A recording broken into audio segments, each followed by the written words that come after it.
Plus ട്യൂബിലേക്ക് സ്വാഗതം. സർക്കാരിന് എങ്ങനെയൊക്കെ വരുമാനം വർദ്ധിപ്പിക്കാൻ കഴിയും എന്നുള്ളതാണ് നമ്മുടെ സംസ്ഥാന ഗവൺമെൻറ് നടത്തിക്കൊണ്ടിരിക്കുന്ന ഏറ്റവും വലിയ ഗവേഷണം.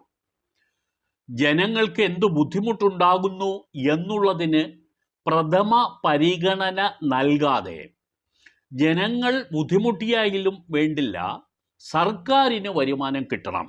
ഇതാണ് ഇപ്പോൾ സംസ്ഥാനം ഭരിക്കുന്ന ഒരു കമ്മ്യൂണിസ്റ്റ് സർക്കാർ നടത്തിക്കൊണ്ടിരിക്കുന്ന പ്രക്രിയ. ഇക്കഴിഞ്ഞ ബഡ്ജറ്റിലും അതിന് കുറവൊന്നും വന്നിട്ടില്ല. ഇപ്പോൾ ഭൂനികുതി വർദ്ധിപ്പിച്ചുകൊണ്ടാണ് ജനങ്ങളുടെ മേൽ അധിക ഭാരം സർക്കാർ അടിച്ചേൽപ്പിച്ചിരിക്കുന്നത്.